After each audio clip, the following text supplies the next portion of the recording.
Cet après-midi, on donne un coup de projecteur à l'association GSC, l'association qui assure un revenu au chef ou à la chef d'entreprise en cas de perte d'emploi. Et ça arrive plus souvent qu'on ne le pense. La GSC, c'est l'assurance de pouvoir rebondir. Notre invitée est donc tout naturellement Elodie Warnery, directrice générale de l'association GSC. Bonjour. Bonjour. L'association a été créée il y a 45 ans par des organisations patronales telles que le MEDEF, la CPME ou encore l'UDP. Pourquoi l'association GSC est-elle fondamentale pour les chefs d'entreprise? Quels sont ses objectifs? Alors, vous l'avez dit, l'association GSC, c'est une création des organisations patronales, à l'époque où il n'existait, rien pour les chefs d'entreprise. Aujourd'hui, le contexte, finalement, n'est pas mieux, c'est-à-dire qu'il n'existe toujours rien en dehors de cette faculté pour les chefs d'entreprise de souscrire une assurance, volontaire. Voilà. En tout cas, c'est le seul dispositif d'anticipation qui existe pour les chefs d'entreprise et pour leur permettre d'entreprendre sereinement. D'entreprendre en sachant que si jamais ça se passe mal pour eux, non pas parce qu'ils auraient, fait défaut dans leur gestion, mais simplement parce que, le contexte réglementaire peut changer, le contexte, économique, voilà. Il existe tout un tas de facteurs qui, peuvent impacter la pérennité d'une entreprise et cette, assurance volontaire permet, d'avoir un revenu en cas de perte d'emploi. Et ça, c'est fondamental.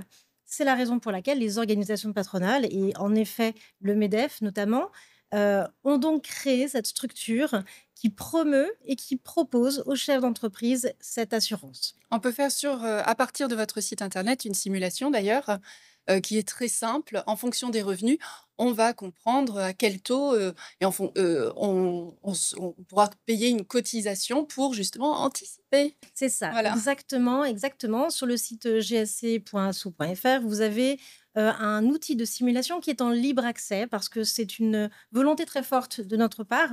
Il y a 2 volontés. La première, c'est qu'on puisse avoir un libre accès, à cette simulation, donc pour, pouvoir, regarder combien ça coûterait pour un C'est chef ça. d'entreprise de se couvrir et le 2e, le 2e axe, c'est pour nous, il est fondamental que ça reste facultatif. Il a toujours été dans l'esprit de cette, association et donc de ce produit d'assurance de rester facultatif parce que, voilà, nous sommes ici au MEDEF et nous avons été créés par le MEDEF. Nous sommes encore administrés par le MEDEF notamment, et il est fondamental pour les chefs d'entreprise de ne pas avoir des charges qui s'alourdissent. La REF 25, c'est aussi le moment où vous sortez votre observatoire de l'emploi des entrepreneurs. Donc, j'ai envie de dire comme chaque année. C'est une étude qui est unique, qui est réalisée avec votre partenaire Altares.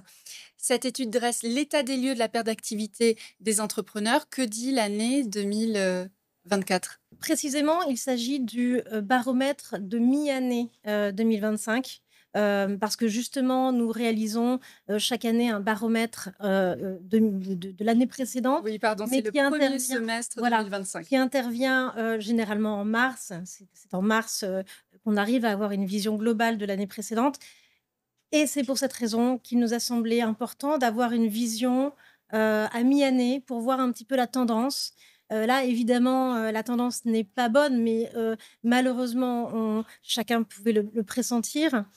On est à déjà plus de, 32 000 chefs d'entreprise, qui ont perdu leur emploi, donc à la suite d'une liquidation ou d'un redressement judiciaire, depuis le début de l'année. Donc ça veut dire que en tendance, on est à plus 4% à peu près par rapport à l'an dernier, le même, la même période, premier semestre 2024.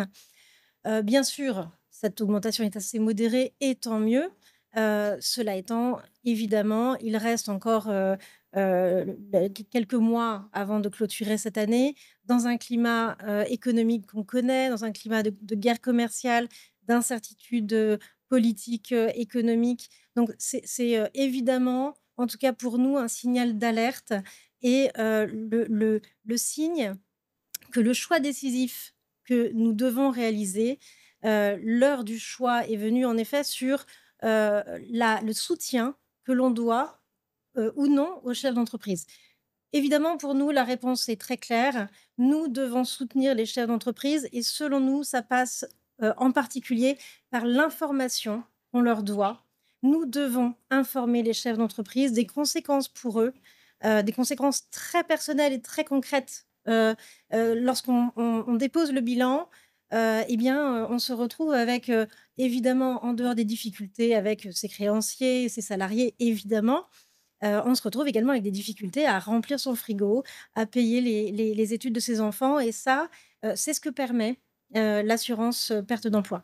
D'autant plus que homme ou femme, tout le monde est vulnérable, face à la perte d'activité et puis c'est un sujet tabou, Absolument. finalement. J'aurais aimé vous dire que ce tabou, se levait ou qu'en tout cas il avait bougé. Mmh. Oui, on peut dire qu'en quelque sorte il a un petit peu, évolué, au travers des années et aujourd'hui, en tout cas du côté des jeunes générations notamment, salariés ou entrepreneurs d'ailleurs, on est plus prêt à tout sacrifier pour son emploi, pour son travail, que ce soit son entreprise ou son travail salarié. Donc, en quelque sorte, ça bouge un peu. Oui, Cela étant, il reste en effet un tabou très, très fort et donc un déni très, très fort, de l'échec. de l'échec parce qu'en réalité, personne et c'est bien logique aussi, personne ne souhaite, voir, le pire, envisager le pire.